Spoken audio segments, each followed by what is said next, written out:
Lights. Friday Night Lights here at the den of Lexi Internet Radio, LexiInternetRadio.com, where independence is the key to building a legacy. Got a special guest in the building. Without further ado, my man Craig C-Machine Yerkey. What's up?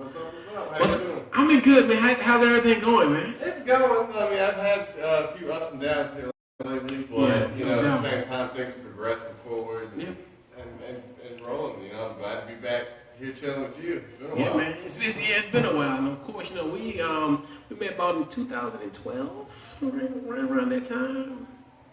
Maybe 2012, 2013, because I think that was right about the time I went pro. Yeah. But I was still doing a lot of downtown ground and pound shows. Yeah, that was at Aurora. Yeah, on Craig Street. Yeah. Mm-hmm. that was some good times. So of course, let's go way past 2012. So let's so as far as getting into MMA, what was as far as this is something that you got into? Well, as far as just talk about like your early life, as far as what got you to this point, as far as being an MMA fighter. Well, getting into MMA was more of an accident, like back, early 99, 98, that's, where I grew up, and I was like 14 around the time. Yeah. And you know how our mindsets were back then. I kind of got caught in a street fight one time, because I've always been small, either height, weight, and everyone, growing up, trying to pick on you and stuff like that. So it was one of those instances where I defended myself back, and my coach had seen it, and he was like, "Hey man, I like what you did out there. You shouldn't be doing it in the street, but you got some potential. I'd like to open the door for you and see if you'd like to train like this and compete in what they have called mixed martial arts now." So at that time was when they started doing like UFC 1 and 2 and started picking up, but they weren't doing the weight classes and stuff like that. It was still, observed as human cockfighting and barbaric. So nothing was really sanctioned by it. But because UFC had picked up at that time, you had all these other states doing low budget versions of that. So I kind of got picked up in that mass with a bunch of the other, I guess you can call old school veterans of MMA. And started training and fighting unsanctionedly for a long time, and then got out of it for a little while, and actually that's why I first made my first stunt in the pro wrestling training at Pretty Boy Larry Sharp's Monster Factory in Jersey. Mm-hmm. Did that for a bit, ended up hurting my back though off of a powerbomb, and had to take a few years off for some personal issues and stuff, and then came back. And that's where I started, I was like, well, I want to get back into competition again, and, I'm feeling good, I'm feeling strong, let me give MMA another shot, because before jiu-jitsu became a real part of the game, MMA was all about scrapping, it's about scrapping. You can't call it street fight still at the point, because it's still people using their disciplines, but it was karate versus boxing, or, taekwondo versus, a shoot wrestler, something like that. You know what I'm saying? It was style differences, whereas now everybody has everything in their arsenal, because it's that's just the tradition it's turned into. You're not going to learn one thing and master it and represent your discipline. You're going to learn spectrums of the whole thing, so your ground, your stand-up, your defense, your offense. And, back then, like I said, I went 23 to 4 real quick back then at a young age, because people either knew how to box or wrestle. And that's what I was going to say. What I learned from it, when you discuss, I remember in the beginning, we did have, jiu-jitsu guys and certain type of scrap guys, but it seemed like the kickboxer and the wrestler, like Matt Hughes was a big wrestler, and it was like, if he can get you down and just get on top of you and ground and pound, and it seemed like that was, to me, more marketable back in those days. Yeah, because that's what people, the untrained eye of certain fans, they just want to see, the barbaric aspect of it. Oh, he's pounded on him, man, look at that blood, look at those contacts. But then you got people that, grew up around the sport or in the sport, and then they see the other things. Okay, he's on top, but dude on bottom has great, you know, ground control, so he's not getting hurt, or he's waiting for his time. And it's the different things you see, you know, comparing on different perspectives. But again, like back then, like I said, and even when I grew up, a lot of kids didn't like doing wrestling in school because they had to wear singlets and stuff. Yeah. So a lot of kids didn't really know that. It was only ones that actually took that jump and you know, trained high school wrestling, college wrestling that actually started making their name in MMA and stuff. Yeah. You know what I'm saying? Then you got Gracie's come in and that evolutionized everything, and then just from there went from, okay, if you don't know ground, you shouldn't be in MMA. Yeah, because I remember, because I told you I love boxing, but I love the science of boxing. And you know, you have the athletic person, but eventually the athletic person don't really learn some skills is going to catch up with them. So I remember watching, the Gracies come in, and he would get beat up and beat up and beat up, but he would hold you and hold you and hold you, and then next thing you know, you tap it. I mean, look at even grapplers together instead of a striker and Gracie. You got Ken Shamrock and Gracie. Yeah. Two grapplers right there, and for real, Shamrock was a big favorite at that time, and Gracie just dominated. There was a lot of fighters that actually dominated. It's weird because it was like Tito came, and he couldn't beat Chuck Liddell, and then Chuck Liddell, Randy Couture came, and then it seemed like he couldn't beat Chuck Liddell. You know what I mean? But then Rampage came and could beat Chuck Liddell, but then Rampage was, to me, just he had a ground game. And then he lost to Forrest. You know, I remember because it was like... See, that's the crazy part, though. Rampage has a great ground game, even from Pride. Yeah. It's just he never had to use it. You know what I'm saying? And getting in from Pride over to UFC, then he just started... nobody wanted to stand with him. That's what I'm saying. Nobody... And that's and even in boxing, man, like you would have a guy who was known for... Like Cotto was known for a body shot, left hook to the body.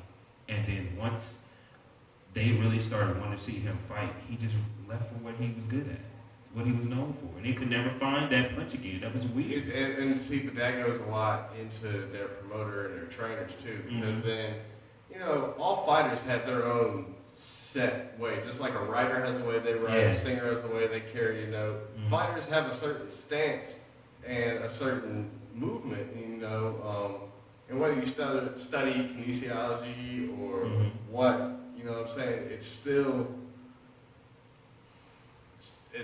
someone's, set way to go to.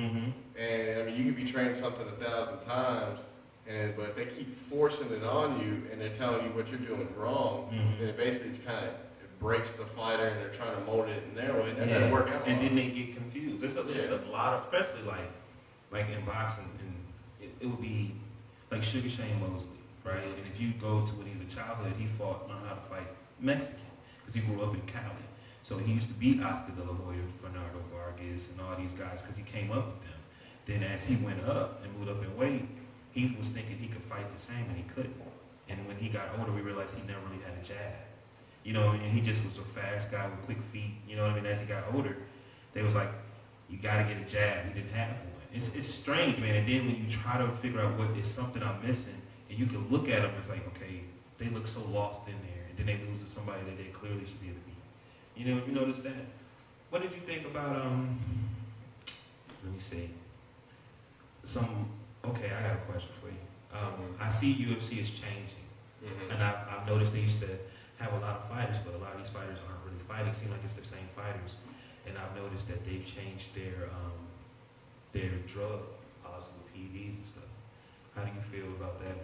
I want to say UFC, not just MMA, but UFC. I mean, I think the borderlines are getting very obscure what's coming on and stuff now, and it's a shame that it has to come to this. People got to take stuff because they feel they need an edge, because they don't have, people need to take stuff because they feel they don't have the edge to beat somebody naturally, and that's a shame. But at the same time, there is different body chemistry in people. I might not make the same testosterone this fighter makes, but I'm still busting my hump and everything to be there, but I might need just that little extra. Yeah, I got you. You know what I'm saying? So like I said, between the PEDs and the cannabinoids and everything that's going on now, it's really just a pain in the ass,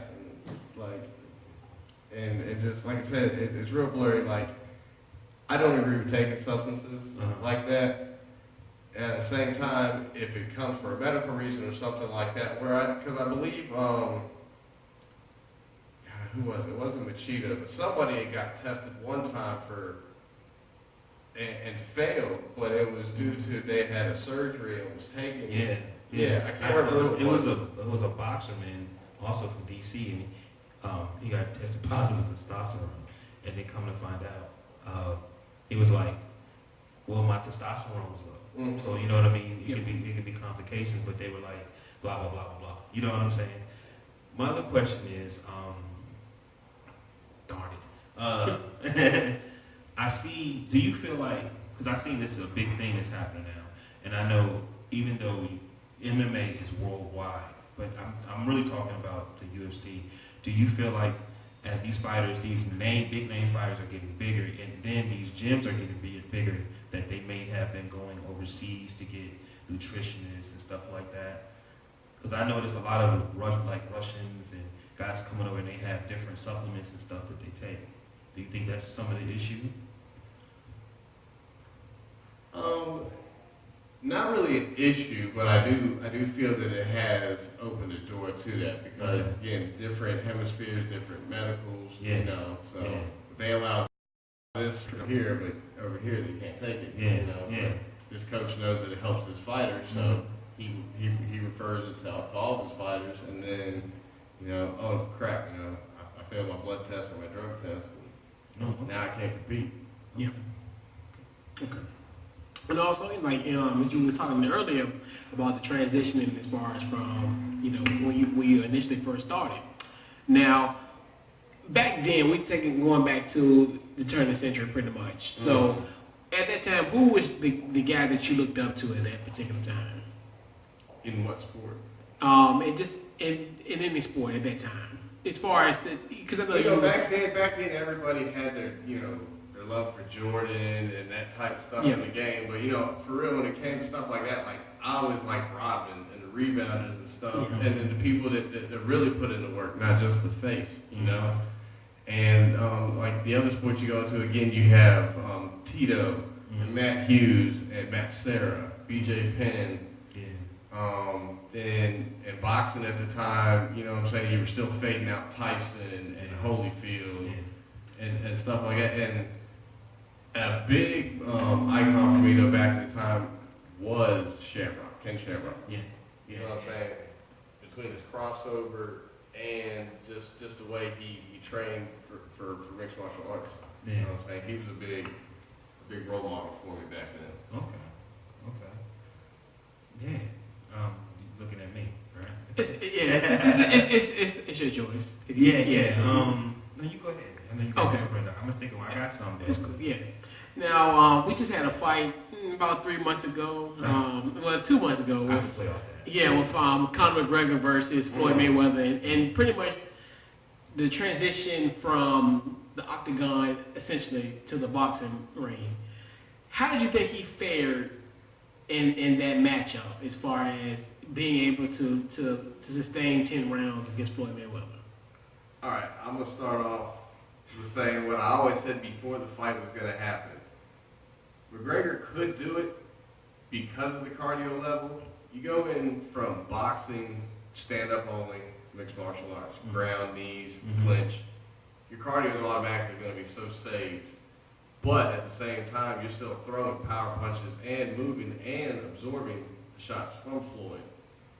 So he had all the capabilities of doing it, but he messed up. I really felt it was either going to come to a disqualification before the fight ever happened because of the clinch. I felt that was going to be a big factor in the fight, and it really did turn out to be a big factor in the fight too, because that's all Floyd kept doing, baiting for that clinch, and he get the hit to the back of the head, get caught on that, and then he just kept, then you piss him off. He doesn't want to box. He wants to fight. He wants to throw. He wants to wear himself out. Yeah. I told him, I said, I seen this fight before. I didn't like Floyd. I did not like, I still don't like Floyd. Look, I mean, no, listen to me. He's my favorite fighter now. But I could not stand Floyd because I was a Roy Jones fan. Okay. I said, who did he beat? So then I went on YouTube and I started watching his fights. And I said, oh my God, I've never seen a fighter actually break a person's spirit down to the point that his corner man be like, no, man, or the person just quit. I've never seen a fighter like that.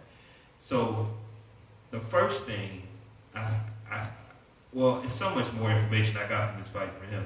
But the first thing I said, Conor promoted it, right? Mm-hmm. But I said, to beat Floyd, you got to just be respectful and understand who he is. You can't do that because I just said you cannot attack him in that way. Mm-hmm. I said you just have to.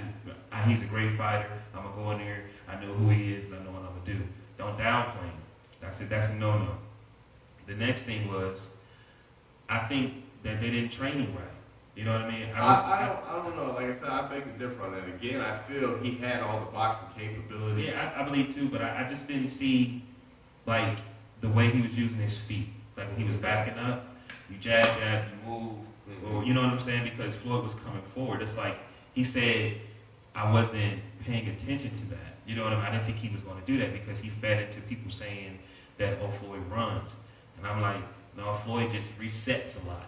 You know what I mean? If you come forward to he just know how to constantly feint. And his father teach that. You watch his father's, a lot of his tutorials that he have on YouTube, he talks about feints a lot. You know what I mean? But, yeah, man, anyway, it was bigger than that. It really was a door opening because there's Al Heyman, the promoter Al Heyman, and some other people. He's partners with some of the guys who bought UFC last year. Okay. So really the issue is, because they were trying to sell UFC, was that UFC's never had a big match in New York City. No, I mean, well, period. MMA just got legalized. You know what I'm saying? Beginning so this year or the end of last year. I'm happy to hear that you're saying what you said you was going to do because that is what's happened.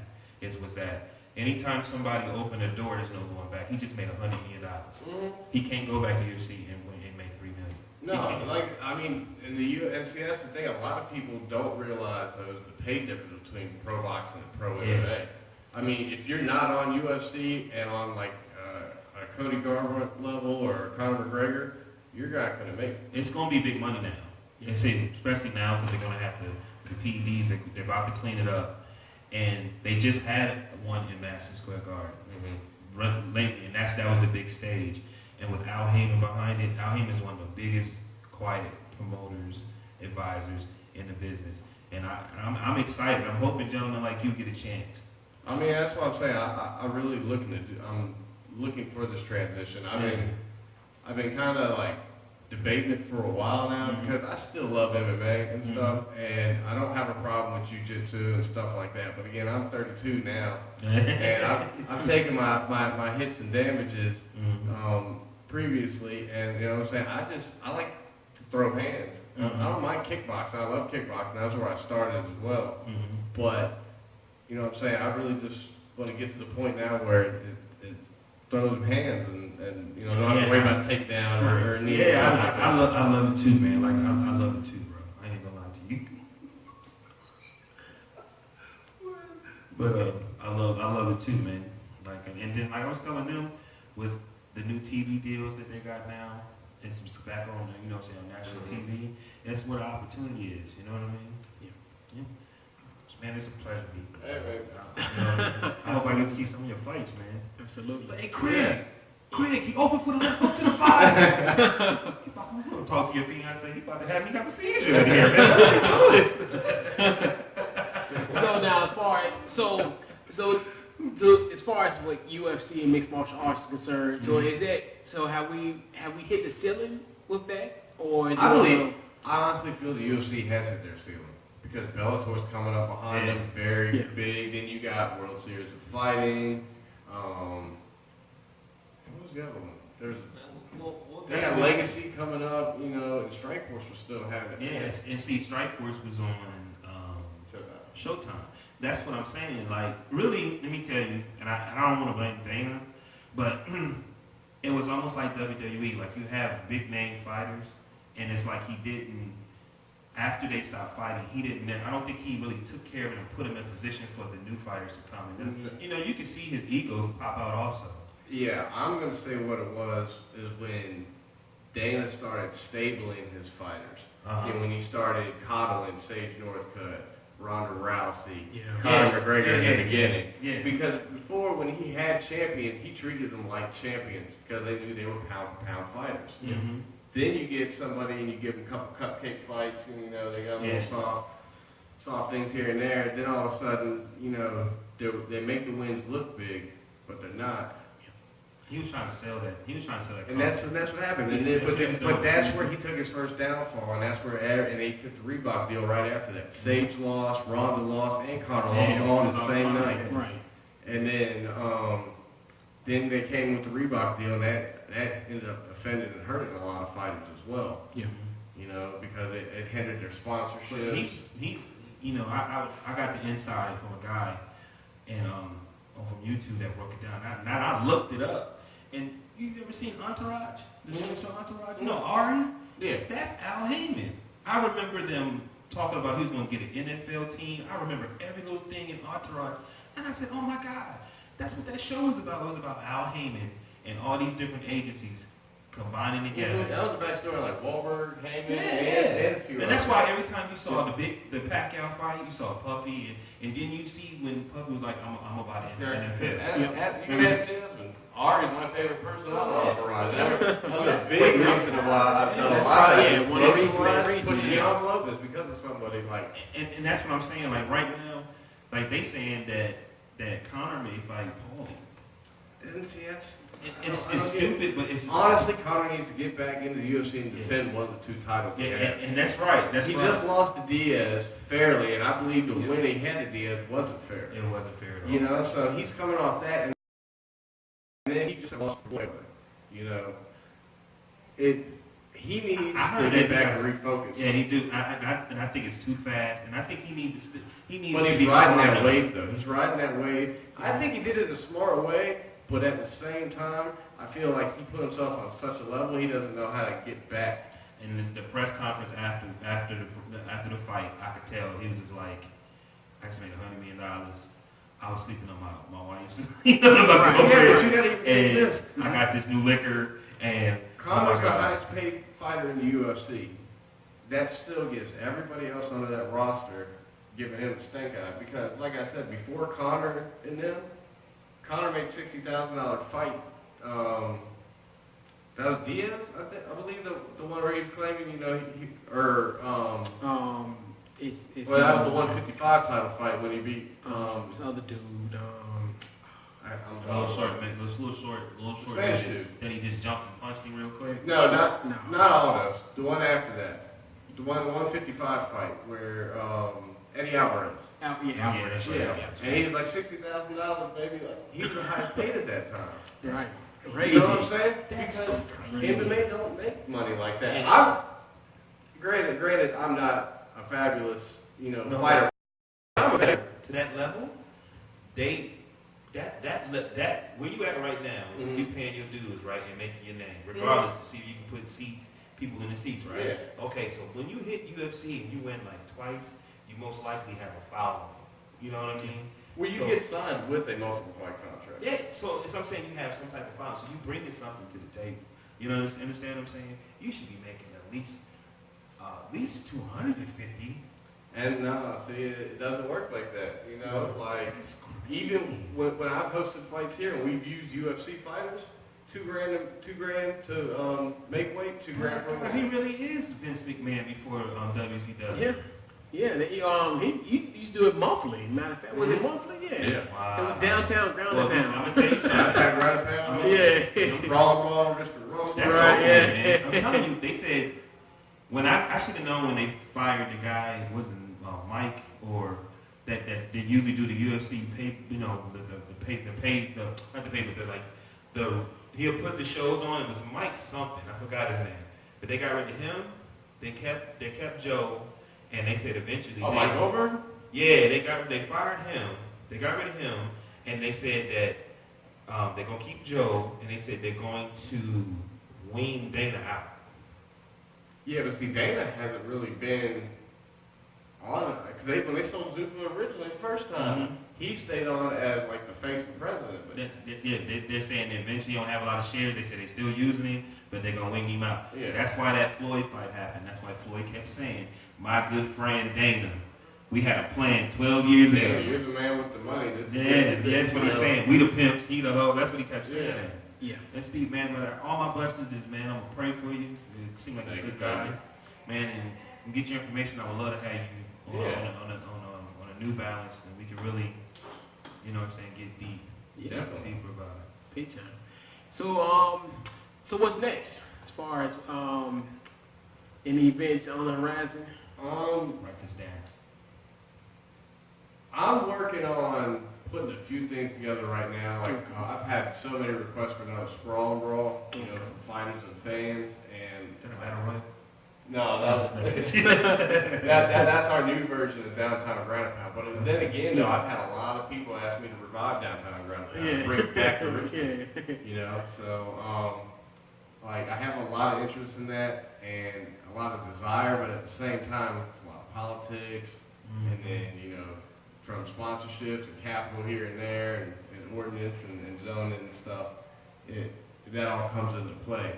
Plus, you know, I like to focus on my fighting career. I still have 3 fights left with a fight lab down in Charlotte, North Carolina, coming up here in 2018. And a couple offers on the table still MMA-wise that I've been looking, you know, for interest. There's a tournament in March for a title that I've been offered and stuff, so I'm looking at that. And it has, you know, a decent pay rate with it as well. But at the same time, I'm saying I want to make that transition over. I've been looking into boxing and talking to a few coaches and trying to line some things up. Plus, at the same time, you know, I still want to go back into pro wrestling a little bit, you know, because I compete because I like competition, but at the same time, I like sportsmanship and entertainment. I do it for myself as well. I do it for the fans. You know what I'm saying? If they're not enjoying what I'm doing, why am I doing it? You know what I'm saying? Because it all boils down to the fans. We get paid because of the fans. You know. You got to feed the consumer. And that's what I'm saying. Like, I got another film coming out in February too. I do a couple like indie films every year or so. Like, just doing it, ain't you? Yeah. I did. We got a big hit that's coming up the independent way right now is Eyes of the Roshi. I did a quick little stunt scene in that. And that had Eric Robertson as well. Okay. Yeah. Okay. Did he give you some good Shiva? I didn't get to meet him at the time, but I heard some of the stories on the set.